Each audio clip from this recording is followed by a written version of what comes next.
alat HPLC-nya, di CMS-nya di sana, karena sama-sama temenan kromatografi ya, makanya dia deketan.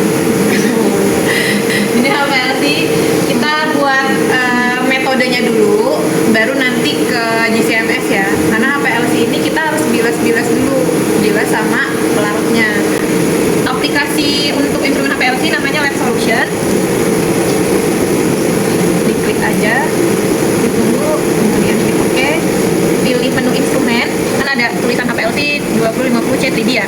Diklik, ini sampai dia bunyi beep, berarti udah connect. Nah, connect ya. Oke. Ini kan udah ready ya, LC ready, PDA ready. Kemudian di sini menu-menunya ada pilihan data kan main ya, data acquisition. Terus nanti kita pilih di sini ada LC stop time. Jadi berapa lama dia running sampelnya. Gitu. Biasanya sih asam ascorbat dia keluarnya di menit 3 sampai 4 menitan atau 2 juga bisa. Jadi nanti kita settingnya di 10 menit dulu ya. Kita coba metode yang di sini apakah cocok untuk standar yang udah kita buat. Jadi ini kita buat 10 menit, di apply. Kemudian di sini bagian pumpnya. Kalau pump ini dia ada mode isokratik sama low pressure gradient. Apa sih bedanya isokratik sama gradient? Jadi kalau di softwarenya, kalau isokratik itu kita pakai hanya satu pelarut saja. Misal kalau kita pakai metanol doang berarti 100% metanol. Itu pakainya mode isokratik. Nah, kalau kita pakainya gradient itu ada beberapa solvent di berapa persen masing-masingnya. Totalnya 100%. Gitu ya. Di sini ada solvent A, solvent B, C, dan D. Ada 4 solvent. Ngelihatnya dari mana? Dari pelarut yang di atas. Kan ada labelnya nih ya. Ada label solvent A, solvent B, C, dan D di belakang ya. Iya. Nah, jadi apa sih bedanya masing-masingnya? Kalau di lab kami biar nggak ribet, labelnya kalau solvent A itu kami namainnya aqua bides. Ya, aqua bides. Kemudian solvent B itu buffer. Biasanya buffer kita taruh di solvent yang B yang sudah di setting ya. Kemudian yang ini yang C-nya metanol. Yang D ini asetonitril.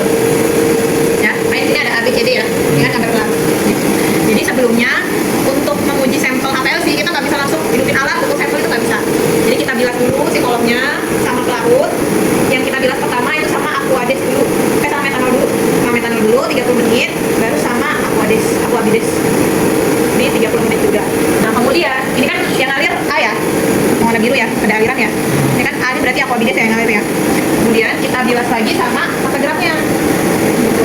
Ini kita coba fase geraknya. Di sini kita coba pakai dapar fosfat dulu ya, asam fosfat dulu. Karena biasanya kalau ada senyawa asam-asamnya kita pakai fase geraknya yang ada asamnya. Jadi HPLC ini lebih ke kita trial metode dulu.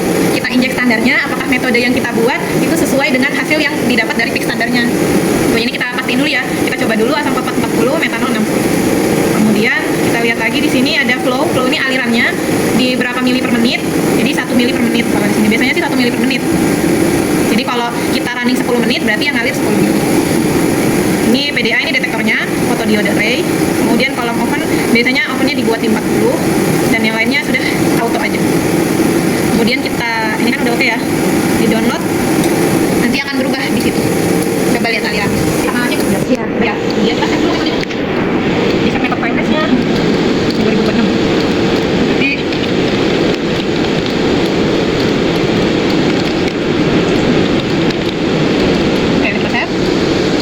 kemudian di sini ada mode real time batch. Jadi real time batch ini batch untuk auto sampler di alatnya. Jadi auto sampler itu yang bisa menginjeksi sampelnya secara otomatis. Kita settingnya di sini. Jadi gimana caranya alatnya bisa tahu sampel mana yang mau kita injek, nomor berapa, itu kita setting di sini. Di real time batch namanya. Gitu.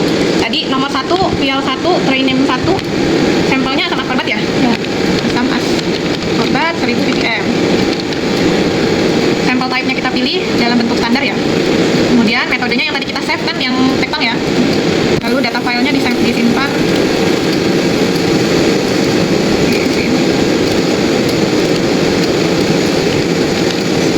asam ascorbat 1000 ppm. Oke, ini levelnya 1 karena standar nomor 1, injection volumenya berarti hanya 10 mikrolit. Gitu. Kemudian kita tambah lagi. Tadi sampelnya ada 4 ya? Iya. 4 sampel di nomor 2, 3, 4, dan 5 dan seterusnya. Di sini berarti karena sampel kita type-nya unknown. Unknown. Nah,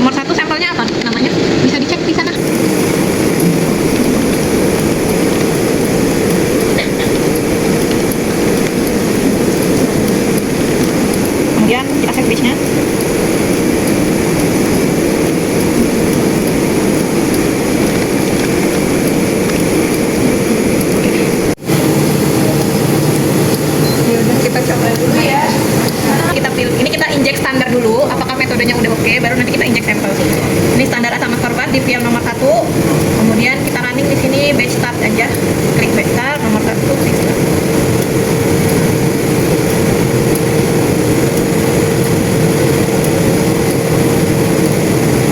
Nah, di sini item value unitnya settingannya akan berubah sesuai dengan settingan kita. B sama C kan ya, tadi masa geraknya B sama C, flow-nya 1 mili, kemudian ovennya, di sini kan ovennya harus 40, sedangkan aktualnya masih 25, jadi masih di suhu ruang, kita buat di 40. Dia sendiri sih yang akan menyesuaikan dengan settingan oven kita. Nanti setelah ovennya di 40 sama kayak settingan, baru dia bisa running. Yang lain kan udah oke ya, udah sama metodenya. Bagiannya di sini kan kalian lihat ada bagian-bagiannya ya. Di sini solvent yang di atas. Kemudian di sini ada aliran ya. Aliran ini namanya pompa yang di sini. Jadi nanti si pelarutnya ngalir melewati selang libat masuk ke dalam, kemudian masuk ke dalam pompa. Kan pompanya ada A, B, C, D ya. Nah, jadi alirannya itu melewati pompa dulu. Nanti setelah dari pompa, baru kemudian di sini ada gambar kayak suntikan. Ada suntikan, ada vial. Baru ke sini. Ini auto sampler. Dari pompa baru ke auto samplernya. Jadi nanti dia akan menginjeksi sesuai dengan settingan yang kita buat. Ya. Setelah diinjek, kemudian masuk ke dalam. Ini kayak ada gambar tulang ikan. Apa tuh? Kolom ya. Kolomnya ada di sini. Ini karena kita lagi setting oven, jadi jangan dibuka dulu ya biar cepat. Di sini ya kak. Ini contohnya deh. Nggak ada. Jadi nanti pemasangannya di sini kan ada flow ya, flow ke atas. Jadi nanti kita masangnya karena dia ngalirnya dari sini ke pompa terus ke atas kan di sini. Nah masuk ke dalam. Ini ada kayak gambar rumput itu kromatogramnya. Jadi nanti dia ke atas itu. Alirannya kita pasangnya gini sekolom gini. Ikutin flownya. Oh ini tadi udah 40 ya kak ya? Nah ini kan settingannya tadi ya mendekati lah ya 39,9, tadi udah 40 sebenarnya. Nah ini 40 nih. Pre-treatment artinya. Berarti dia lagi.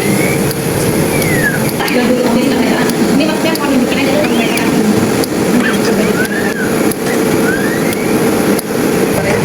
Apa sih namanya? Tulisannya running ya. Tulisannya running. Jadi nanti di sini PDA-nya dia akan ngalir dari 0 sampai 10 menit. Ini kan sampai 10 menit ya. Ini kan udah ngalir ya. Jadi kalau dia ada kromatogram akan muncul. Jadi nanti menghitung kadarnya itu dari area standar dibandingkan dengan area sampel.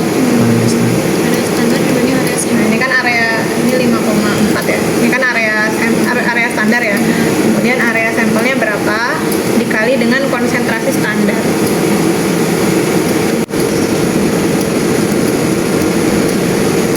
Yang biru-biru ini itu pressure-nya. Si tekanan di dalam pompanya. Kalau dia lurus kayak gini berarti dia ada stabil. Ini hasil peak dari si standar asam ascorbatnya. Kalau di sini kan peak yang paling tinggi di 5-an ya, di 5 menitan. Cuman kalau kalian lihat di sini, ini kan pemisahannya kurang ya. Masih agak dempet ya. Nah, seperti ini kita harus trial lagi. Apa mainin konsentrasinya atau di analisis lagi fase geraknya diganti lagi atau enggak. Itu yang bikin jadi tergantung beda. Ini di 50 ppm. Dia keluarnya di 2,5 menitan. Ini pakai asam asetat? Iya, ini pakai asam asetat.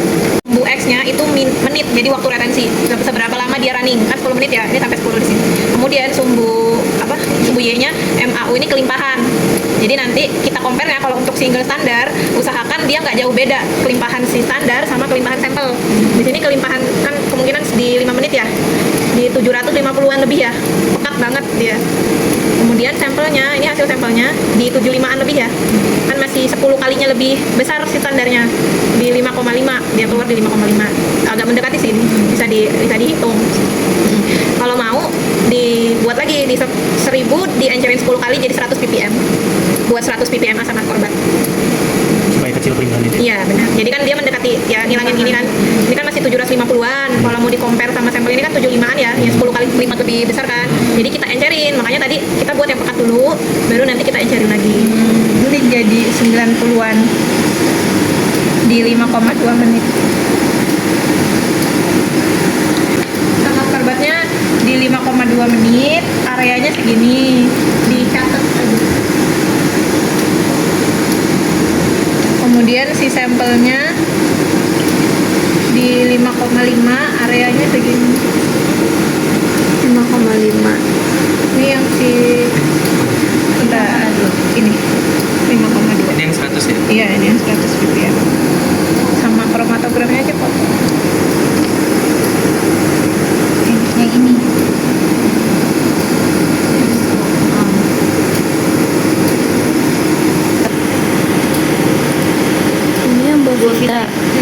share, baru share. Kita di 5,5. Bar. Ketuker nggak tuh nanti? Kita buat kita mungkin segini kali ya. Ini Nutrisari.